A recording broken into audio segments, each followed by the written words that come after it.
The new book, Metabolic Freedom, was written for the masses. There were 3 studies that I read over the last few years that really inspired me and convinced me to write a book to deal with this problem. The first study was from 2016. It was a Mayo Clinic study. And the study set out to determine how many Americans live what they consider an active, healthy, fit lifestyle. And it based it off of 4 characteristics. The first one was they don't smoke cigarettes. Second characteristic was they exercise moderate to vigorous exercise for a total of 150 minutes per week. Dr. Mindy here. Your body is in a war zone. Different parts of the brain get activated depending upon how stressed you are. When you look at it from that inflammatory. It's interesting. I mean, that has some merit to it for sure. And you can't control everything. I'd say. And what about a woman who is not pregnant, but she's aiming? Well, Ben, I have to welcome you back for the 4th time to the Resetter podcast? I think so. Well, Mindy, I love our collaborations. We just feed off of each other. We have so much fun, and this is going to be our best one yet. I just know it.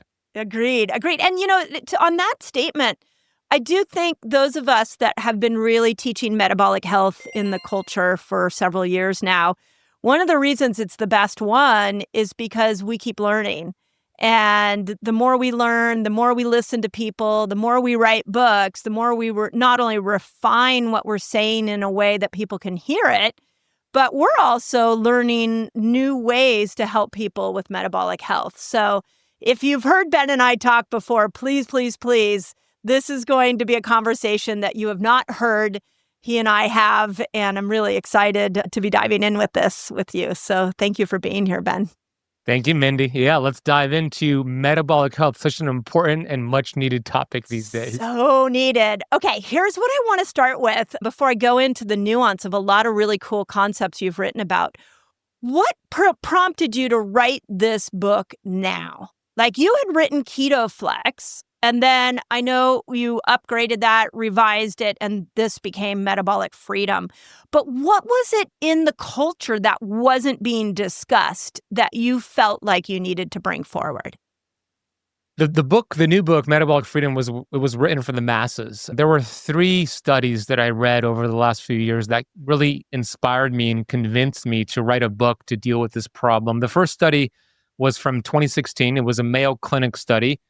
And the study set out to determine how many Americans live what they consider an active, healthy, fit lifestyle.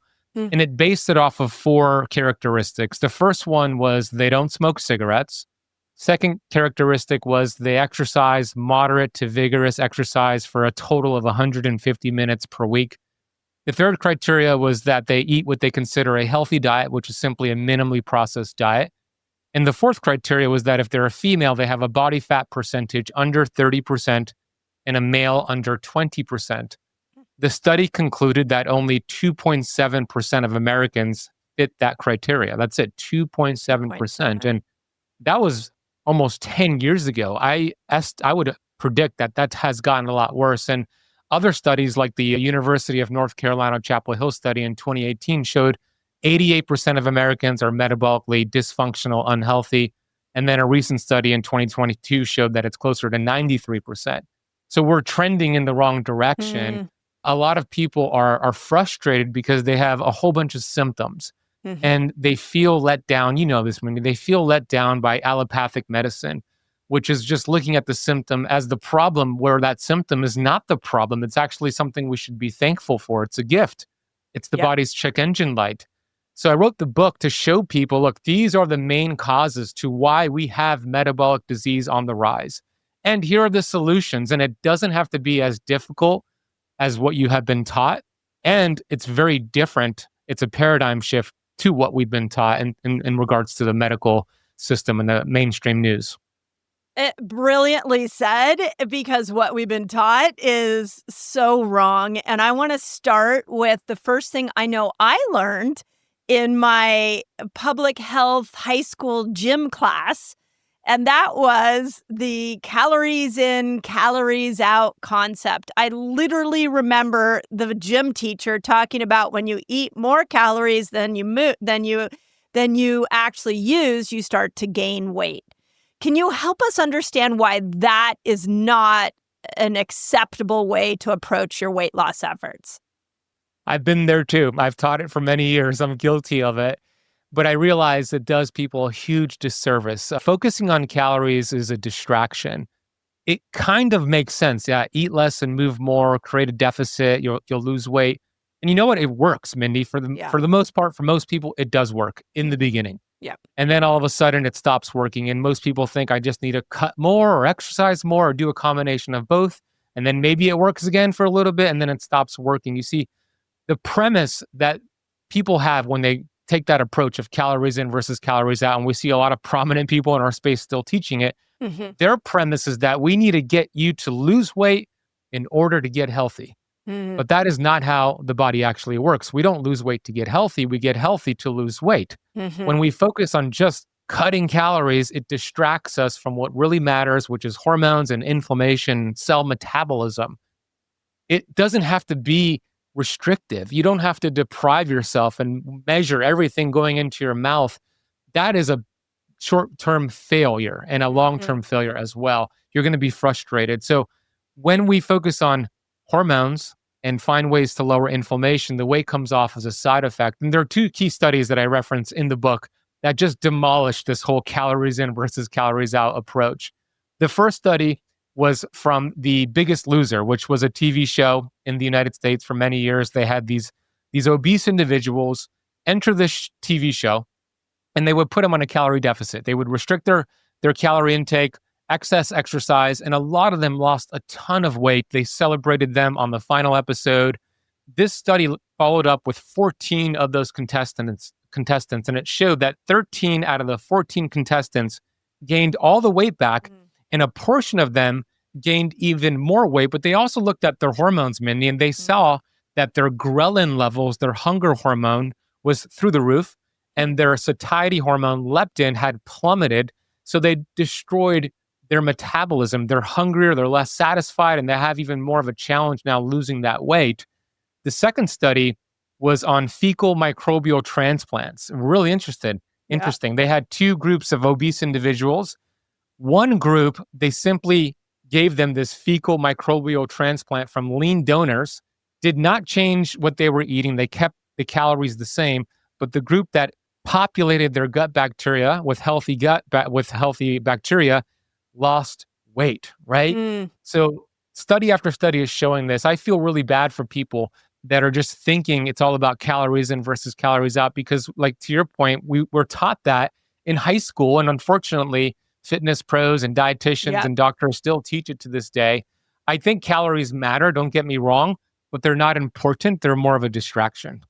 So if I'm listening to this conversation and really hearing this differently for the first time, perhaps you just took a tool away from me where I could pick up a package and I could know, oh, the calories are too high in this particular food product. What else can I look at if I'm not going to look at the calories, or I'm not going to look at the calorie output at the cardio equipment at the gym? If I have to just totally let this calorie in, calorie out concept drop, then what else am I going to focus on? How do I know if a food is healthy? How do I know if my workout worked for me? And for a lot of people listening to this podcast, like calorie in, calorie out appeared to be working. So what else can we put our focus on so we don't fall prey to the calorie in, calorie out game?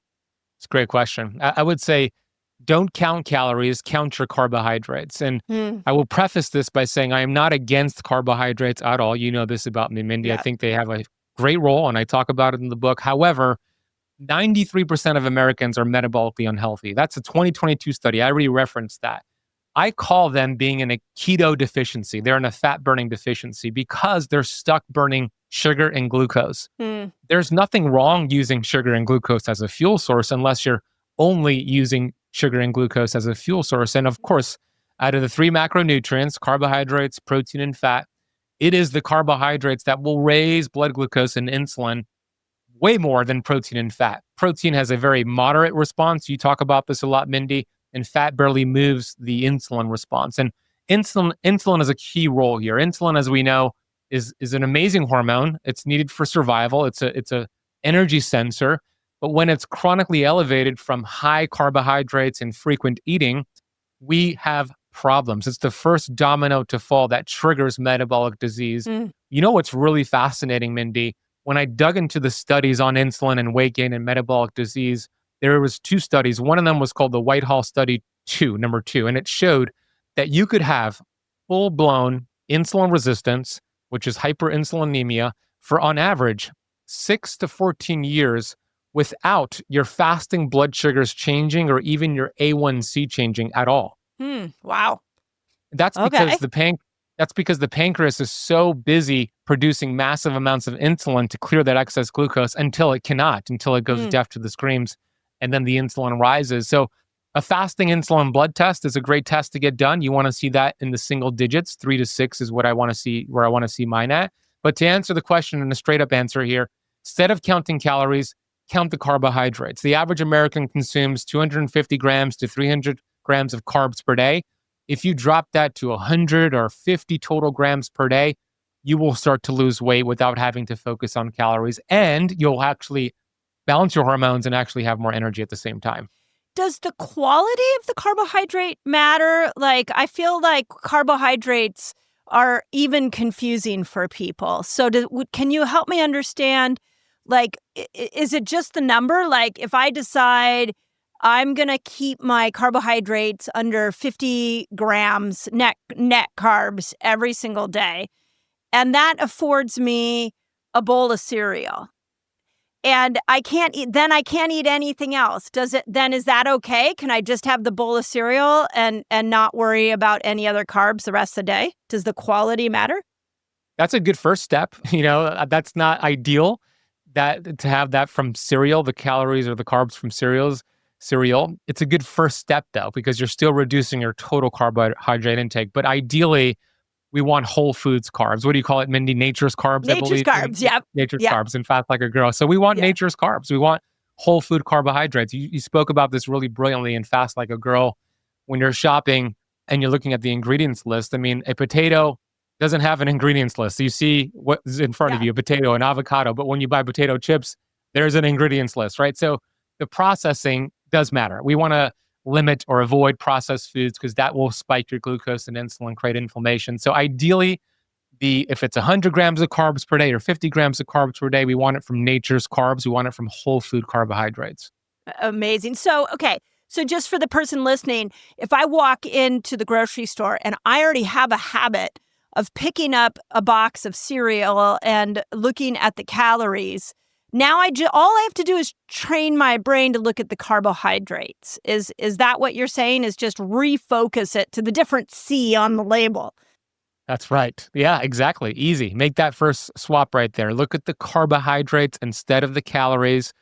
And if your total carbohydrate intake, you want it to be at 50 grams total per day, or you could do net carbs, then you could calculate how many carbs are in that food and see if it's going to be a fit or not. Yeah, so good. And can you help everybody understand what a net carb is? Yes. So net carbs are your total carbohydrates minus the fiber. Right. So if a food has 50 grams of total carbohydrates, but 15 grams of fiber, that would be 35 net grams of carbs, excuse me. So you subtract the fiber from the total carbs, it gives you your net carbohydrates. Okay, perfect. Anything else I need to see on that label that I need to look out for? Because again, if somebody's a calorie counter, we've taken this really important tool away from them. And so is there anything else I should be focused on that label that might get me in trouble and tell me I should put that particular product back? Absolutely. There's a lot of red flags on these labels. First of all, like you just said, Mindy, it's important not to fall for the front of the label, which is brilliant marketing. Yes, so well done. Right? Keto friendly. It looks so healthy, but in reality, when you actually turn the package around and read the ingredients list, here are some red flags that might signal, let's put this back down. So number one, we want to make sure it does not have high fructose corn syrup. And there are about 9 different names for high fructose corn syrup, but they usually have fructose in it. The name. So high fructose corn syrup is metabolized primarily by your liver. 90% of it's metabolized by your liver. We have a problem with non-alcoholic fatty liver disease in adults and also in children these days. And primarily it's high fructose corn syrup. It's mitochondrial poison.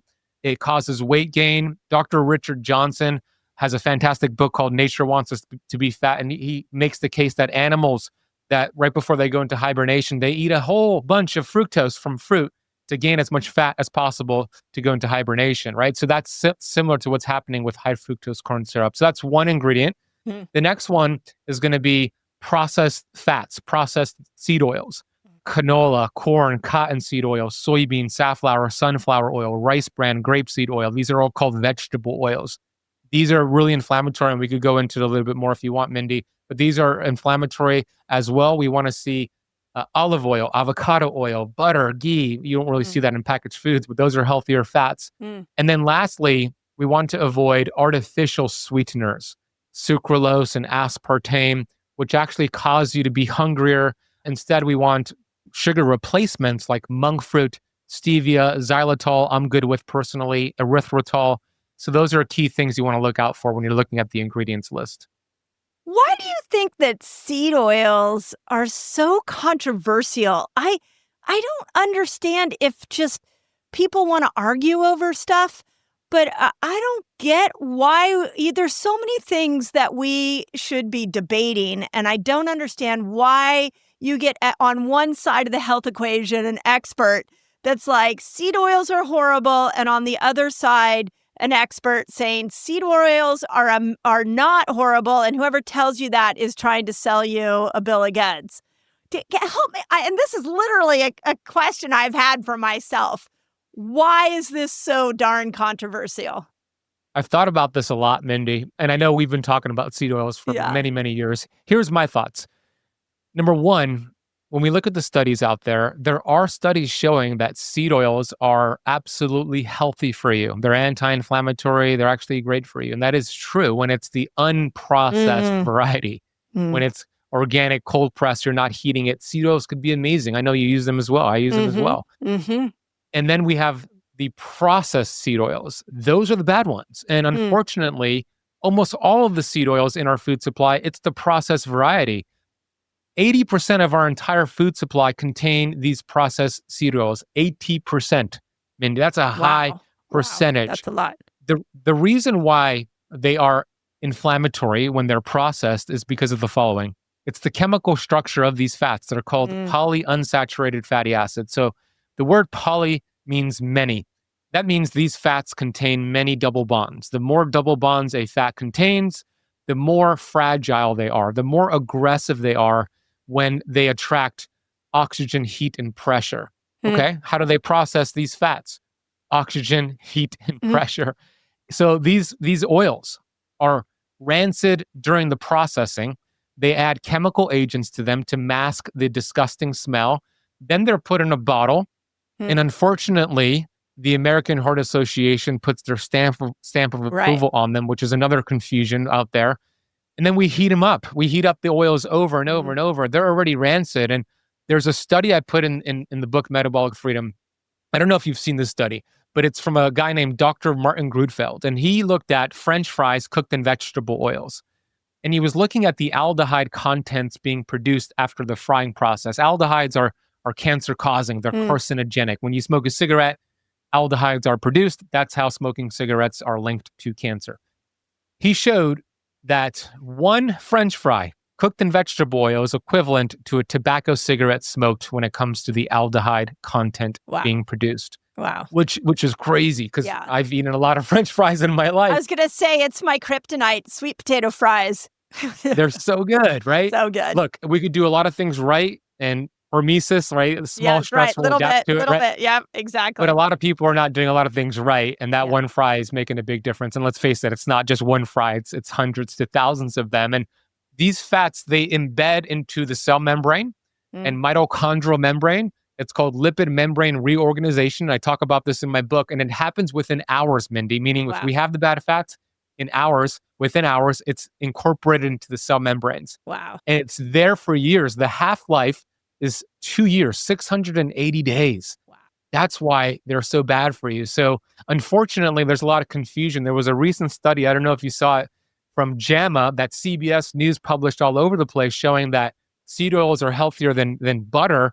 And when I looked at the study, it was done on questionnaires. It Oh was my a gosh, questionnaire you're study. right. Yes, right. And but the It's piece, yeah. I showed it to my fiance Natasha. It was a TikTok. It was like a 3-minute piece that looked so good. Like Yeah. if I did not read the study and if I was not in this space, I would say that seed oils are healthy for you because this looks like such a Yeah. legitimate study, but it's actually not. There's a lot of confusion out there. Do you remember this? This came out about a year and a half ago on intermittent fasting. There was a study that said intermittent fasting like actually makes you gain weight. And Yes. it was a poster. And I dove into the study trying to understand what the poster was. And then I brought Sachin Panda on my podcast. I'm like, explain this to him. And he goes, do you know how many people dropped from my fasting and circadian rhythm studies after that came out? He's Wow. like, do you understand what a poster is? And I'm like, no. He went on to explain that where they collected the data from was a call-in. It wasn't even a questionnaire. Somebody called in and answered a couple of questions once a month, and then they gathered those questions and they saw that there was a trend of this potential of fasting causing people to gain weight. So they put it out to the scientific community as a post, hence the poster, in order for the scientific community, for somebody to pick it up and actually do a real study on it. But instead, the media and social media got a hold of it and put it out because fasting is destroying a lot of the big industries. So that story is really interesting to me and makes me sad for the layperson to really try to navigate this crazy food system. So I think the way you explain that is like, wow, to those of you listening, this is why you need to go into longer format. You need to read books like the one that Ben is putting out. The amount of research and time it takes to put a book out like Metabolic Freedom is going to give you the detail that you need. And when we go to TikToks, when we go to Reels, this is a huge pet peeve. And we take these little splices of information and make them our guiding light. That's where we get lost. So I just couldn't let that comment go, Ben, because you and I are really trying to educate people to make smart decisions. And then something like that comes along on TikTok and destroys years of hard work on our end. Yeah, you're right. I feel bad for the average person who really wants to get healthy, and it looks like this is legit. Okay, Yeah. I could have seed oils, or Yeah. hey, fasting doesn't work for me, and it's unfortunate that that is allowed. Yeah. And that's why we're blessed to have you, Mindy, and your books and your podcasts and conversations like this. Like you said, the long form allows you to go a little bit deeper and understand. Wait a minute, this doesn't really make sense. Like fasting is working for me. I feel better. Like not eating seed oils is working for me. Like you're going to feel better Yeah. when you follow these ancient healing principles that you've discussed so well, and I also outline in the book. Yeah, I mean, you bring up a really good point. At the end of the day, if you see something on TikTok or you see a reel or you hear a conversation like this, the best thing you could do is get curious and try it for yourself. Mm-hmm. And then make the decision for yourself, which I think is so profound. I want to go back to something you said about the fecal transplants, because I had Stephen Gundry on this podcast a couple of weeks ago, and his new book is all about the microbes and the brain. And I don't want us as a culture to move past microbes and metabolism too quickly. How much of the microbial system in our gut controls our metabolism? Like, if we have a horrible gut microbiome, are we doomed to never lose weight? I wouldn't say that. I think the way the body's built, everybody could achieve what they want. It'll make it a lot more difficult, though, to lose the weight and get healthy when your microbiome is not diverse and there's some problems with the gut microbiome. There are some really cool things we can do, though, for the gut microbiome. Before I share that, yes, there's a huge connection between your gut and your brain. You know this, Mindy. Mm-hmm. It's connected. Whatever happens in the gut happens in the brain and vice versa. So when you have a poor gut microbiome, you're going to have more cravings. You're going to crave sugar, chocolate, carbohydrates, processed foods. It's going to make it very challenging to eat clean and to practice fasting. when you clean up the gut, a lot of those neurotransmitters in the brain are optimized and you actually think better, you think clearer, you're able to make better decisions as well.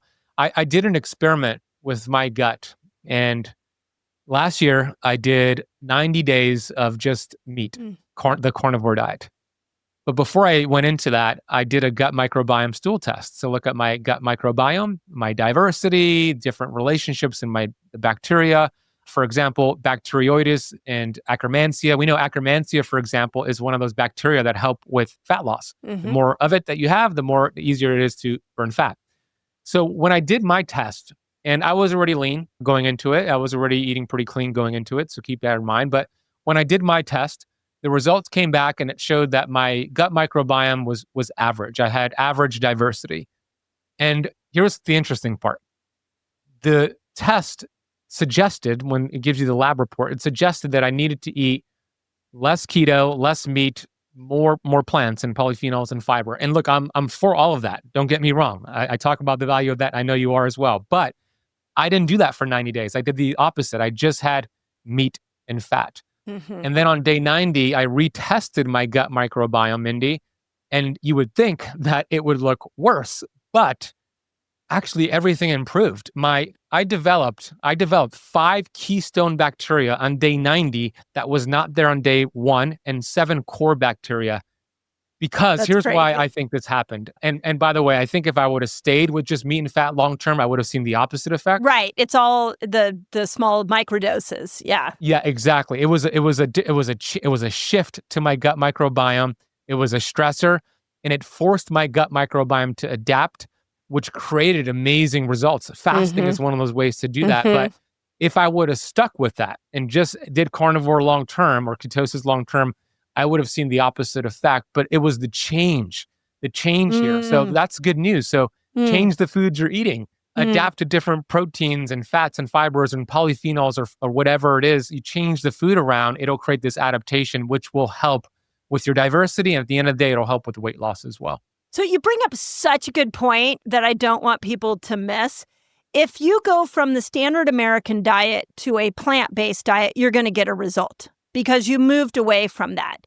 If you stay on that plant-based diet over and over and over again, you're going to get stuck. And where are you going to move at that point? So let's say you move to a carnivore diet. I mean, that would be a very interesting juxtaposition, but I know people have done it. So you move to a carnivore diet, all of a sudden you get another result. And you're like, oh my gosh, I'm doing so much better.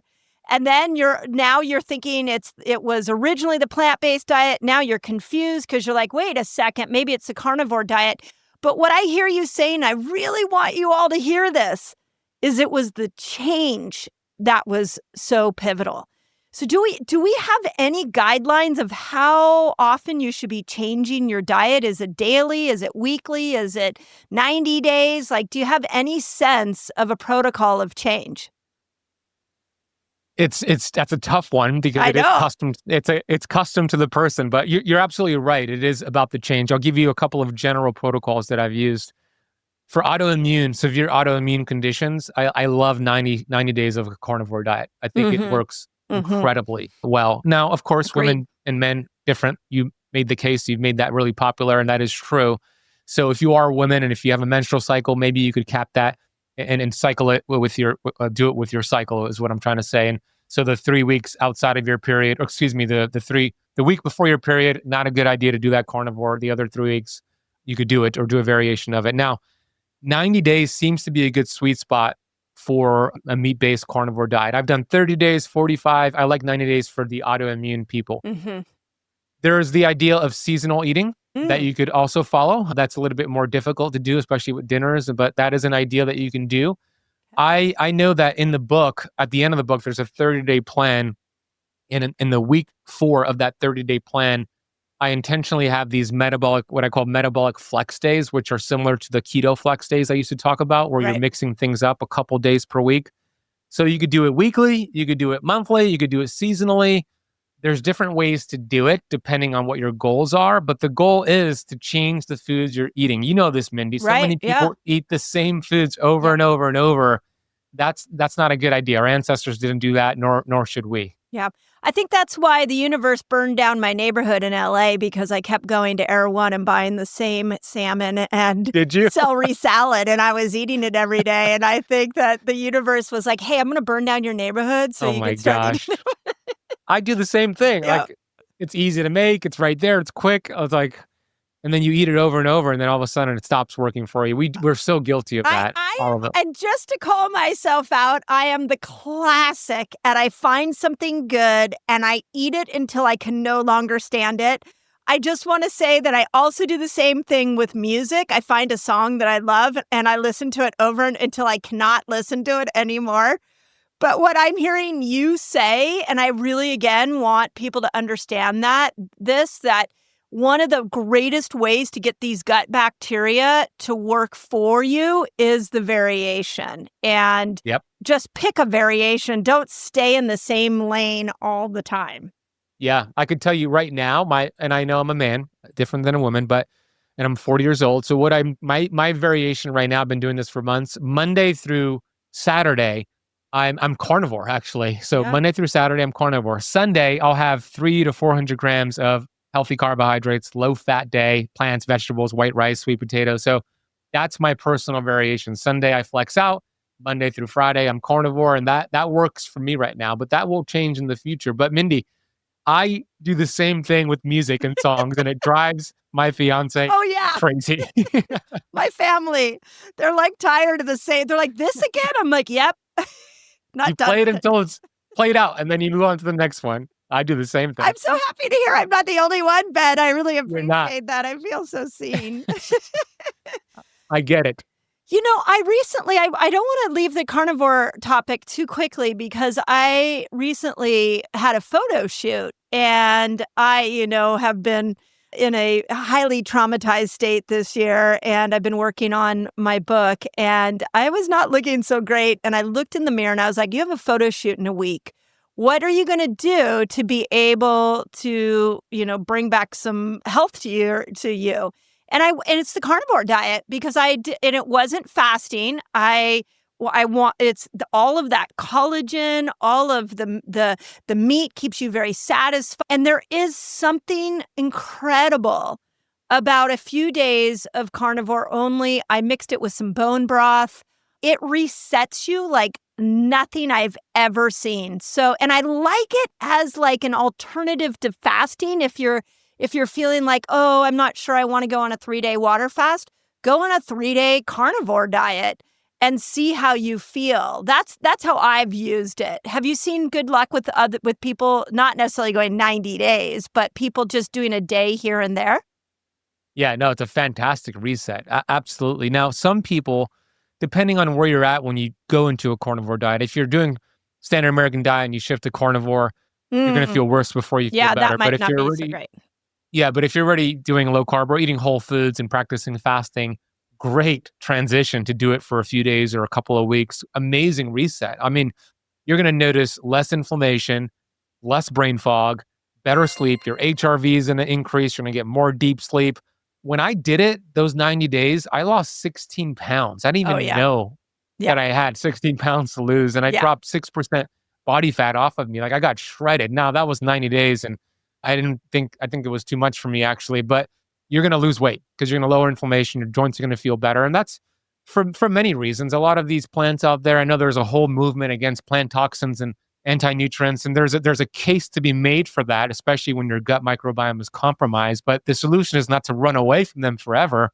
The solution is to fix the gut, bring them back in, and then it's a hormetic stressor. Yeah, like look at it like a supplement. Like you're coming in with and you're going to just bring in a treatment and then back away. That's how I think we don't tend to think of diet like that. We are like, oh, I'm either a vegan, I'm a carnivore, or, I'm on the X, Y, and Z diet. But they all have benefits. And so if you can look at them as you would use medicine or you would use a supplement, like, oh, this week I'm going to lean into the healing power of carnivore. And then next week, I'm going to lean into the healing power of plants. And we should start coming back to that being the healing tool, not always trying to biohack our way into our own system. Sometimes it's just mixing up the food selection and leaning into all these tools that many people have brought forward. So I really I like, agree. I really like how you said that. Talk to me a little bit about toxins. So just to fill the audience in, Ben and I come from the same lineage of detox information and have spent a lot of years looking at heavy metals and what they do to not only affect our mental health, but our physical health.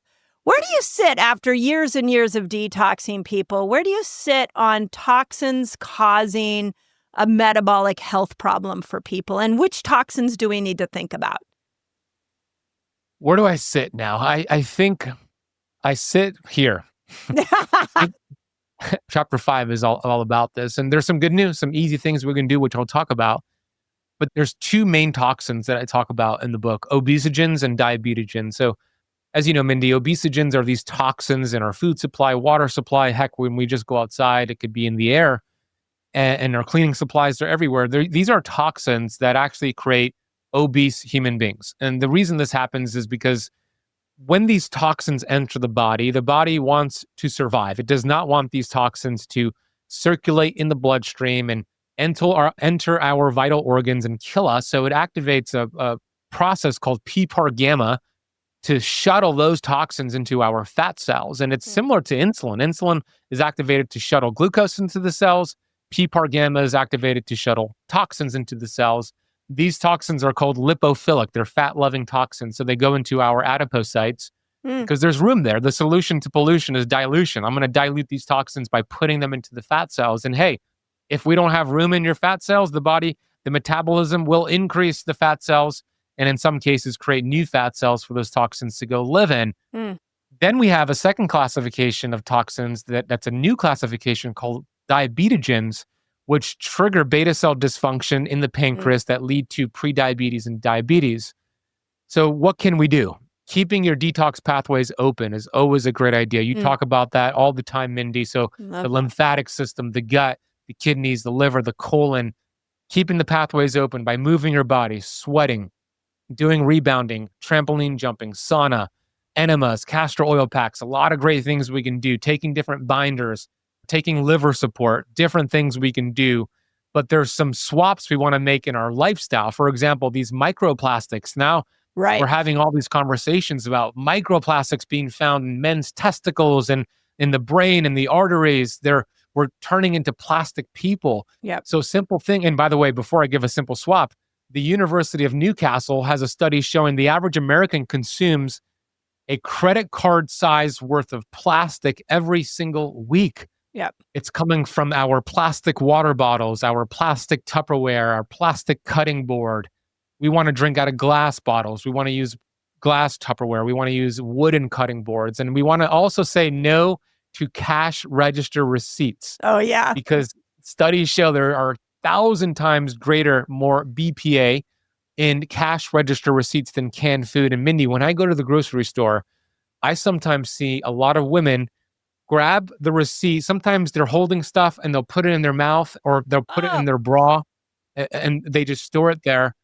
That's being absorbed by the body. So say no to cash register receipts. This is a big problem. But if you keep those detox pathways open, practice fasting, get autophagy, you could get things moving, because a lot of the times people who are very toxic and they try to lose weight, they start dumping these toxins and they start auto-absorbing them or recirculating them, and the body starts to slow down fat loss. You talk about this in order to stop dumping those toxins. So we have to remove it and eliminate it by keeping those pathways open.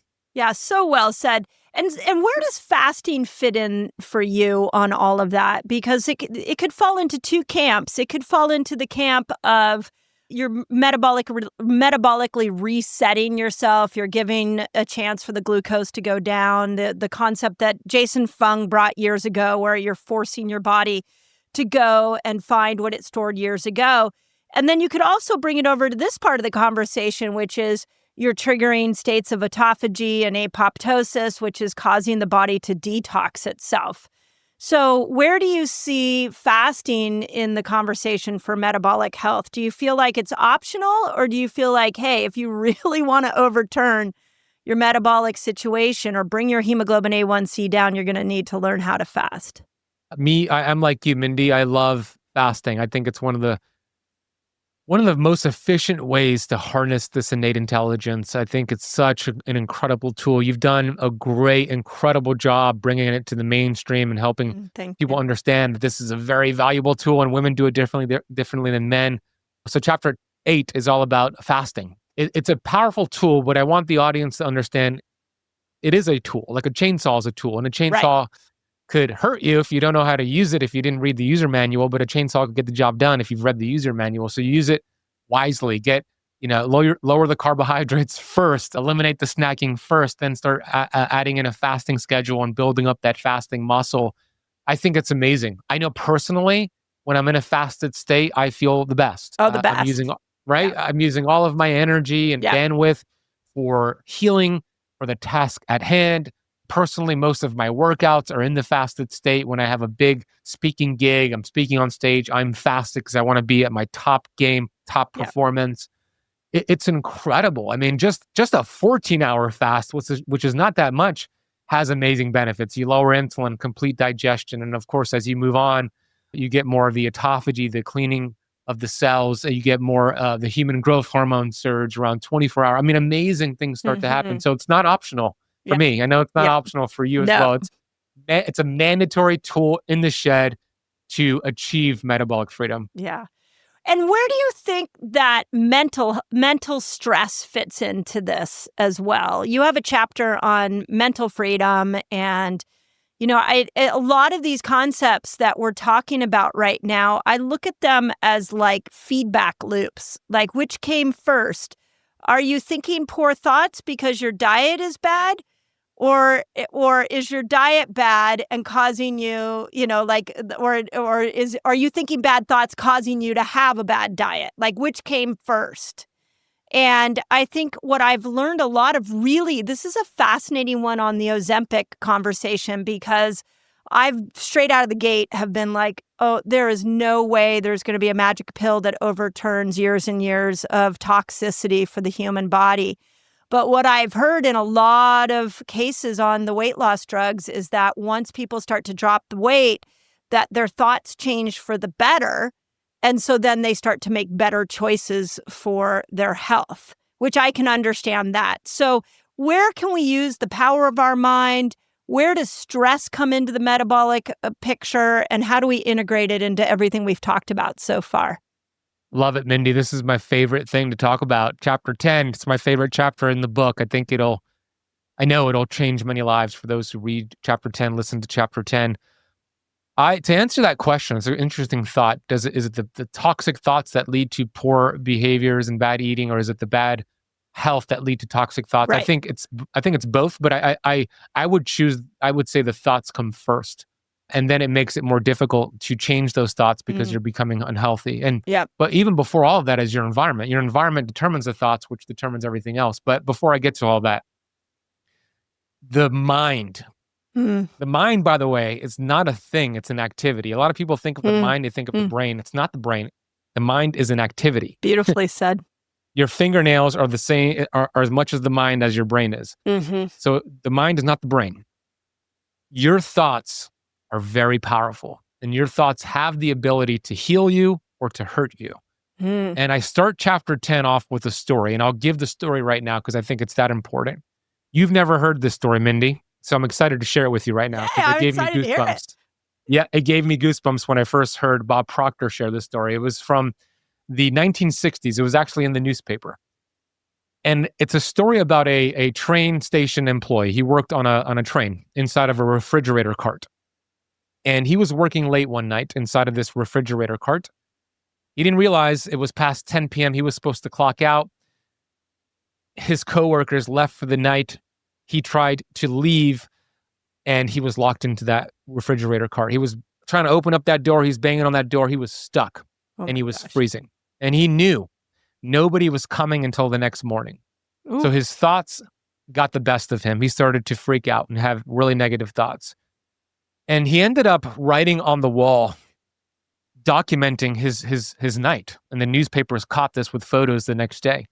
He wrote at 12 a.m., "I'm stuck. It's cold. I don't know if I'm going to make it tonight." At 1 a.m., he wrote the words, "Freezing. Temperature keeps dropping. cannot keep myself warm. At 3 a.m., he wrote the words, I'm freezing to death. I think I'm going to die. 7 a.m. rolls around. His coworkers clock in. They open up that refrigerator cart. The man was dead. He froze to death, hypothermia. What was interesting about the story when they investigated the temperature apparatus, it never dropped below 55 degrees Fahrenheit. It had been malfunctioning for weeks. Oh my God. His thoughts literally created disease and death, hypothermia, Mindy. Oh my God. Is that a true story? That's a true story. It was in the newspapers in the 1960s. Wow. So I start the chapter off with that story to illustrate how powerful your thoughts can be. If our thoughts can do that, can our thoughts heal us as well? Yeah. Absolutely, 100%. And we know Dr. Bruce Lipton has proven with his work that thoughts are a frequency that have the ability to communicate with all 70 trillion cells inside of the body. If it's a hateful thought, angry thought, bitter thought, resentful thought, the signal sent to the DNA produces inflammatory proteins, which shortens the telomeres, damages the DNA, and shortens the lifespan with a single thought. But if it's a grateful thought, loving thought, abundant thought, healing thought, same signal sent, now your DNA produces anti-inflammatory proteins, your telomeres are protected, your genes are protected, and you extend your lifespan. And psychiatrists have shown, study after study, that the average person has 60,000 thoughts a day, and they estimate that 90% of those thoughts are the same thoughts from yesterday, and 85% of those thoughts are negative thoughts, what Zig Ziglar used to call stinking thinking. And I've been saying, if your thinking is stinking, your health is shrinking. So I think, pun intended, that the greatest biohack I could ever share, learn, apply, is that if you have 60,000 thoughts every day, and those thoughts have the ability to communicate with your cells, you have 60,000 opportunities every day to put your body in a healing anti-inflammatory state. That is the greatest thing I could ever learn, ever share, and I'm excited to go deeper in that concept on chapter 10 in the book. Yeah, that's amazing. So does that mean that you could, could I start changing my food plan? I dive into metabolic freedom. You have a 30-day plan in there that I want you to talk about here in a moment. And I start doing it. And when I step onto that 30-day plan, if I bring with me the thought that this is going to work, the thought that I'm finally going to drop weight, the thought that that my body knows what to do. If I bring those empowering thoughts to a plan, whether it's your plan or another plan, will I get better results than somebody who does the opposite? We've both seen people who walk around and are like, I'm on another diet again. I'm going to try this again. I was doing carnivore, but then I saw a TikTok that said it was really bad, so I completely switched. Like, where do those thoughts fall in to an already well-orchestrated plan? Such a really important question. I would say not only will those thoughts help you achieve the results you want, but if you don't change your results, you will never get the results you want. Right? And it all relates to something called the self-image. I talk about this and I've changed my life, and I want to share it with your audience right now. You cannot outperform your self-image. I'll unpack what I mean by that. We discovered what this self-image means in the 1960s again, but this is a different story. This is actually from a book called Psycho-Cybernetics by a plastic surgeon, Dr. Maxwell Maltz. He called it the greatest physiological discovery of his generation. Here's how it works. He was a plastic surgeon, and he worked with individuals who had really wicked facial deformities. They were born with different facial deformities, and they were unhappy. They were depressed. They were self-conscious. So they would hire Dr. Maltz to perform plastic surgery to remove the facial disfigurement. And he noticed that even after the surgery, they were still unhappy, depressed, and self-conscious. They would literally look at themselves in the mirror, and although their facial disfigurement was gone, their self-image still identified with that. So nothing changed for them. It wasn't until he changed their self-image that they were actually happier, less self-conscious, less depressed. It's the same thing with us. When we identify as being an overweight person, an obese person, an autoimmune person, that's our self-image. We can make a conscious decision to change. I'm going to read Metabolic Freedom and follow these steps. I'm going to do Fast Like a Girl. I'm going to do this program. You can make that conscious decision. But if you don't change the subconscious programming, which is the self-image, you will only get so far. You will course correct, meaning the example I give in the book is about somebody who has a self-image of an overweight person. You can make a conscious decision to do keto, to do fasting, to cut your calories, whatever it is, and lose some weight. And you'll lose maybe 5-10 pounds that first month, but you didn't work on that self-image. You'll find a way to gain the weight that was lost. You'll course correct. You'll continue to course correct. You'll continue to sabotage yourself by eating the donuts, going to this party, whatever it is. You'll find a way to course correct. We got to change the self-image. If you don't reprogram the self-image, it's going to be really difficult to get lasting results. So I talk about 2 ways to change the self-image. There are only 2 ways to change it. And emotional impact is one. You just went through a couple of emotional impacts, losing somebody you loved, losing the wildfires in LA. 9 times out of 10, an emotional impact is negative and it's unpredictable, but it changes the way you think. It changes your paradigm. A cancer diagnosis, a near-death experience, those are all emotional impacts. That's one way to change the self-image. Ideally, we don't want to use that because, as I mentioned, it's unpredictable and it's usually 9 times out of 10 a negative experience. The second way to change it, which is the best way, is the way that it was built, which is the constant spaced repetition of that self-image. Okay. What do I mean by that? Yeah, tell me more. Literally writing down, and I do this all the time, writing down on a card the new self-image in the present tense and repeating it over and over enough times where it then replaces the old self-image with the new self-image. We call it an affirmation. People hear that and they think it's woo-woo, but there's actually scientific research showing that affirmations can change your life when you do it enough. In the book, I give an affirmation to change the self-image. The affirmation is, I'm so happy and grateful. Now I am at my perfect weight. I'm healthy. I'm happy. The perfect health I seek is now seeking me. I remove any blockages between us. And part of that 30-day plan is to write it down and read it every day for 30 days. If you read this new self-image for 30 days, you will reprogram that self-image and you will no longer sabotage yourself. Amazing. You will change that self-image, the poor self-image, with the new one, and it'll change your life. And you could apply this to every area of your life, not just weight loss, but any area you want to improve. I do it to this day. Every morning, every night, throughout the day, I carry it with me. I call it my affirmation card, and I talk about that in the book.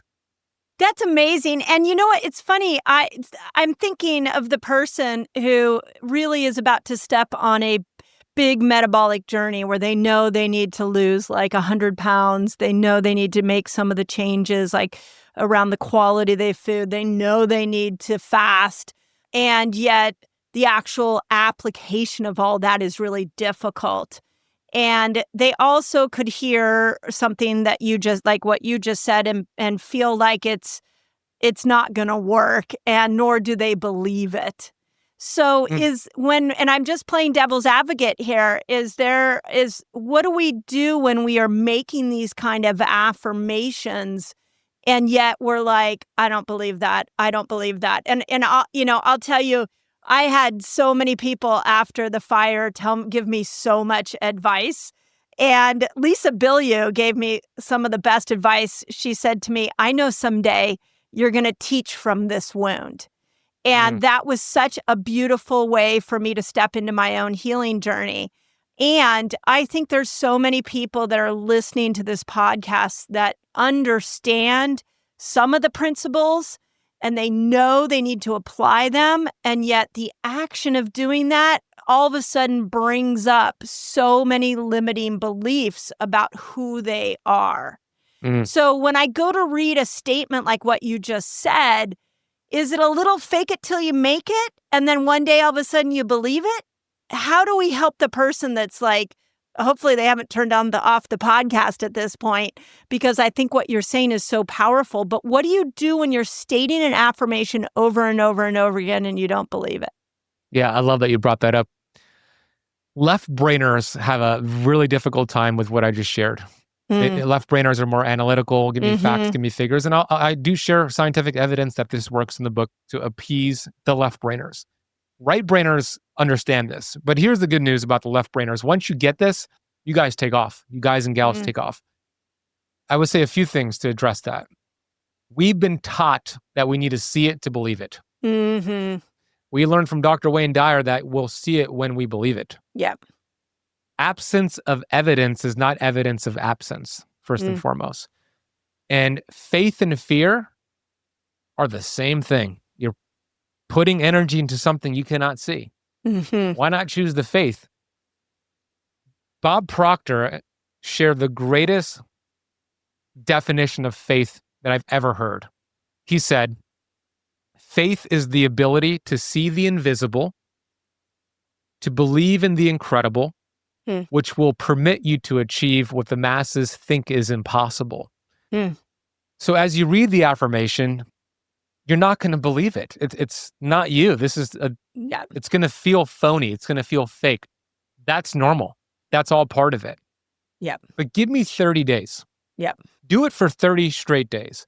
In the morning, read it. Right before bed, read it. 30 days in a row. And I promise you, it will change your entire life. Yep. 30 days. Yeah. If you're at this point right now and you haven't got the results you want, your way is not working. Why don't you try mine for 30 days? Why don't you try this for 30 days? It's going to feel weird and phony. It's not fake it till you make it. That's not the way that I would word it. But it's changing the way that your self-image was built. It was built this way. Mindy, think about it this way. When you were born and your mom and dad said, hey, Mindy, that's your name, Mindy, don't ever forget it, and never repeated your name. Yeah. Like they had to repeat your name over and over and over, repetition, and then you thought, I'm Mindy Pelz. It's the same thing. It's the repetition, constant space repetition. What built your self-image right now is the constant space repetition. What's going to change it? It's the same thing. Yep. It's not going to happen in a day. It's not going to happen in 7 days, but it will happen tremendously, amazing results in 30 days. So have beautiful. The faith. Faith and fear are the same thing. Choose the positive outcome here. So beautiful. You know, I was remembering a time when I came out of college where I had gained quite a bit of weight from all the pizza and beer. And I remember feeling so frustrated and trying to figure out, we didn't have the education that we have now on metabolic health. And I was trying to figure out what I could do to drop about 25, 30 pounds extra weight I was carrying around. And I was looking in the mirror one day and saying all kinds of horrible things to myself. And all of a sudden, this thought popped in my mind, could you find one body part that you like? And so all of a sudden I started to look around and point out the shape of my eyes or the size of my ears. I like my ears, little tiny things. And then I started to obsess on the random little pieces that I loved about myself. And I did that for about a week. And then after a week, I was like, is there another place? Is there another place? And the next thing you know, I started to create this excitement to go to the mirror and see what I could discover about a body part that I hadn't been giving enough credit to. And sure enough, within a year's time, I was at the size I wanted to be. And that was in my early 20s. I'm 55. And do you know, I do that now. I literally look in the mirror when I'm hopping in the shower. I'll look at my naked self in all her imperfections and zone in on that looks good. That looks good. I'm really happy with that. That has become my go-to because I've been doing it for so many years. And if you tie in some of the affirmations that you're stating, I think that is really, really powerful. I love that, Mindy. That's great. And at first, I'm sure it was weird. Oh, so weird. Yeah. It was like little things like my hair. I was like, oh, I've always loved my hair. And then it was like, what do you think? It was like I asked myself questions like, what do you think of the shape of your ear? And I was like, I kind of like my ears. Those work. And then you start realizing that all the time, this time I had been staring at myself and only seeing what I didn't like and not ever, and I had missed all the parts of me that I did like. And it over time, it changed how something as that we do every day, I now look in the mirror and I'm focused in on what I like. It's really it's really turned out to be a beautiful process that I haphazardly fell into. So it ties I up love so that. nicely with what you're saying. Yeah, it So does. And it's that constant spaced repetition. It's a universal law. What you feed energy into expands. So you started to yeah, feed energy into what you loved about yourself, and you saw more things that you loved about yourself. yeah, That's the way it works.